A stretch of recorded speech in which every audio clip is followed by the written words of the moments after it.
Escala en París, Braulio Moro. Bienvenidos a Escala en París, una emisión de Radio France Internacional en colaboración con France 24 en español. América Latina es hoy en día el epicentro de la crisis de la pandemia del coronavirus que afecta al mundo desde el 2019, con más de 600 millones de habitantes que representan aproximadamente el 9% de la población mundial. América Latina registra hoy el 40% de las muertes que se están produciendo por esta pandemia en todo el mundo. Para hablar de ello, saludamos aquí en el estudio a Christophe Ventura, director de investigaciones del Instituto de Relaciones Internacionales y Estratégicas, el IRIS, que acaba de presentar un informe que se llama COVID-19 en América Latina, más allá de una crisis sanitaria. Christophe, bienvenido a esta Escala en París. Muchas gracias. Christophe Ventura, sin duda alguna, la crisis del coronavirus que se desarrolla en todo el mundo tiene muchas cosas que son similares al conjunto del mundo. Pero ¿cuáles son las especificidades que hacen que hoy en día América Latina precisamente se haya convertido en ese epicentro de esta crisis sanitaria mundial? Bueno, hay varios parámetros que lamentablemente fueron bien sabidos por mucha gente. El primero, del punto de vista de la salud, es que América Latina se enfrenta a otra epidemia, que es la epidemia de dengue, la más fuerte de toda su historia en el año 2019, y este año casi 2 millones de personas afectadas por la epidemia de dengue. Después, otro tema es el tema del sistema de salud latinoamericano, que es un sistema que no es en capacidad de acoger, si puedo decir, un choque, un golpe tanto grande como el de la pandemia del COVID, por razones estructurales que tienen que ver con el sistema de financiamiento, la fractura entre el sistema público, subequipado, subfinanciado, y el sistema privado, muy importante, que desarrolla tan desigualdades. Y tercero punto, yo creo también, es la desarticulación, la incapacidad de los gobiernos latinoamericanos a gestionar, a manejar este golpe de manera minimalmente coordinada, ¿no? Es que esos son temas en lo sanitario, en lo social y en lo político. A este propósito, detengámonos en lo que usted menciona a propósito de la precariedad del sistema sanitario de América Latina. Hay un dato que usted destaca en el informe, son las recomendaciones de la Organización Mundial de la Salud, que dicen que los países deben invertir 6% como mínimo del Producto Interno Bruto en el sistema de salud. Y América Latina se encuentra en un promedio del 2%. En promedio, hay países que invierten mucho menos. Esto ha sido determinante, dijéramos, para ver que países como Colombia, como México, como Perú, registran más de 600,000 casos cada uno.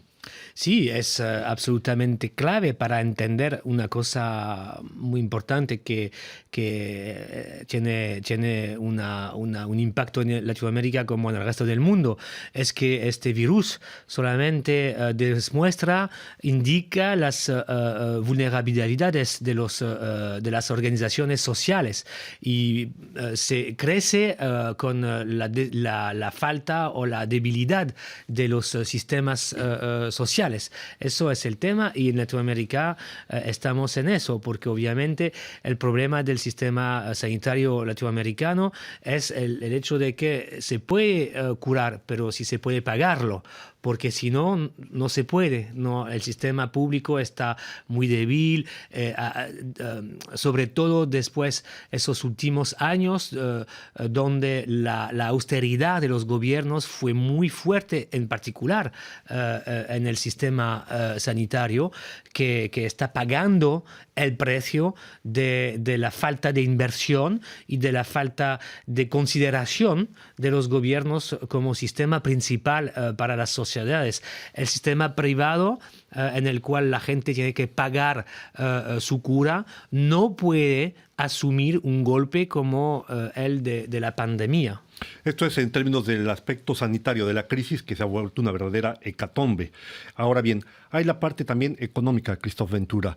En concreto, las previsiones que dan los organismos internacionales es que el Producto Interno Bruto promedio de la región deberá retroceder entre el 9 y el 10%. Se podrá decir, es más o menos lo que va a retroceder el Producto Interno Bruto en Francia o en otros países europeos, pero sin tener la base social de apoyo que permite relanzar la economía. En este sentido, ese retroceso que se puede considerar histórico en muchos países, cifras que nunca antes se habían visto, de caída de la producción, de la actividad económica, tendrán necesariamente consecuencias en términos de empleo, de aumento de la desigualdad, de la pobreza. Sí, lamentablemente es un tema de gran preocupación, porque como dice usted, lo que se va a ocurrir en Latinoamérica es sin precedente. Después de una década ya que podemos llamar década negra en lo económico, porque antes que vino la pandemia, ya la situación de la región fue muy mala, con una deceleración más importante en los últimos años que la de los años 50. La última década incluso. Sí, antes de la llegada de la pandemia. Entonces, vamos a una recesión histórica, como lo dice la CEPAL, la Comisión de las Naciones Unidas para Latinoamérica. Entonces, las consecuencias las conocemos. Se van a destruirse casi 90% de las pequeñas empresas en Latinoamérica que asumen 60% del empleo en el país. Incluso del empleo informal. Micro y mediana empresa, claro. Sí, sí. Se va a conocer un desempleo, una desocupación muy alta con casi 14% de la población oficialmente. Se va a conocer un aumento muy fuerte de la pobreza con más de 230 millones de personas, casi 40% de la población latinoamericana. Después, una entrada en el siglo XXI que fue un momento de avance muy fuerte en la lucha en contra de esa pobreza.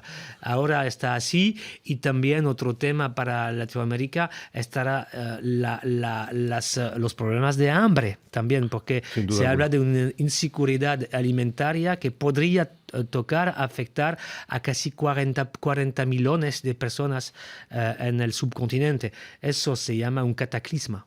Exactamente, cataclismo, variables pues que hacen que la situación sea más que preocupante, más que tensa. Usted dice en su informe una cuestión que llamó mi atención. Afirma que los gobiernos podrán o no mantenerse en el poder dependiendo de la respuesta que puedan ofrecer a esta pandemia. El problema es que cuando uno analiza la situación, la mayoría de esos gobiernos salen reprobados. El presidente Bolsonaro en Brasil, negacionista completo, aunque ahora empieza a dar apoyo a los ciudadanos. En el caso de México, el presidente López Obrador, que sacaba medallitas de la Virgen diciendo: a mí me protege de la salud la Virgen, una cosa completamente increíble. En Chile, el sistema que queda al desnudo, cuando queda el liberalismo total, y podríamos multiplicar hasta N este tipo de casos. Entonces, ¿qué es lo que se puede esperar? ¿Qué es lo que se viene como escenario frente a esta situación? Sí, absolutamente. Y una vez más, todo eso ocurre después de un periodo de fuertes convulsiones sociales en Latinoamérica. Tenemos que recordarse que hace apenas 8 meses varios países estaban enfrentándose a movilizaciones sociales en contra de la vida cara, en contra de las desigualdades, de la corrupción. Todas las razones, todos los temas por los cuales las calles fueron... salió la gente a la calle. Sí, en la calle, están exacerbándose con la pandemia del COVID. Eso es el tema. Entonces, todos esos gobiernos, cual sea su posición política, de derecha, centro derecha, extrema derecha o izquierda, se van a conocer la misma cosa, porque hay un viento de desconfianza política tan fuerte en América Latina en contra de los gobiernos, de las instituciones en general.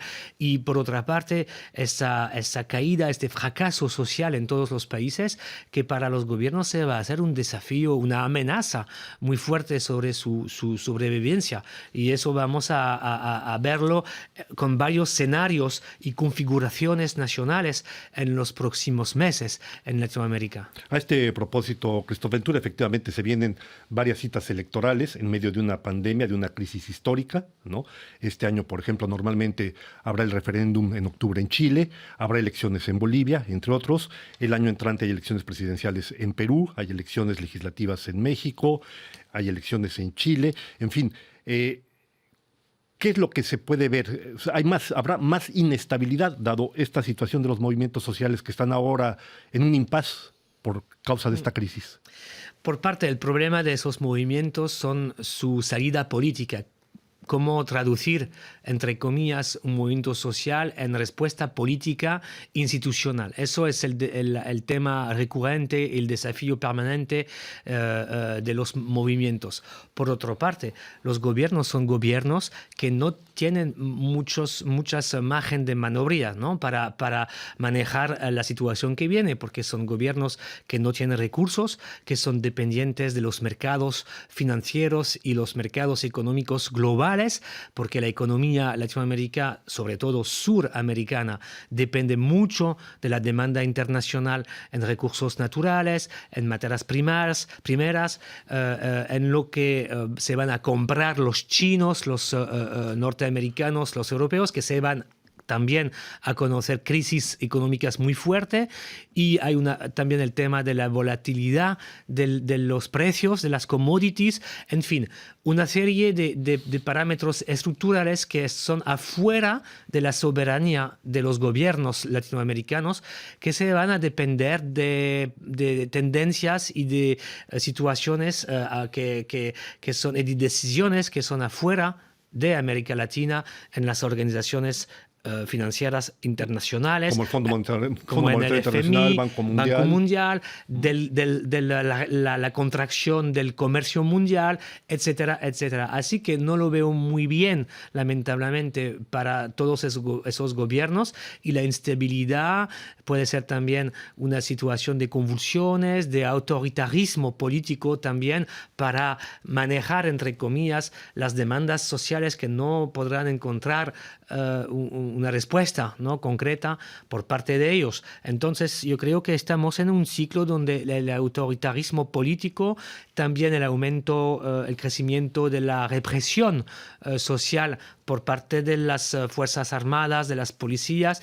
y el rol de las Fuerzas Armadas se van a hacer más importante en los últimos meses. Pues sin duda alguna este es un panorama bastante preocupante. Estamos llegando ya al final de esta escala en París. No me queda sino agradecer a Christophe Ventura, director de investigaciones del Instituto de Relaciones Internacionales y Estratégicas en Francia, su presencia en estos estudios. Yo recuerdo que usted es autor del informe COVID-19 en América Latina, más allá de una crisis sanitaria. Muchas gracias por su presencia. Le agradezco mucho por la invitación. Y a ustedes les damos otra cita aquí la próxima semana en otra escala en París.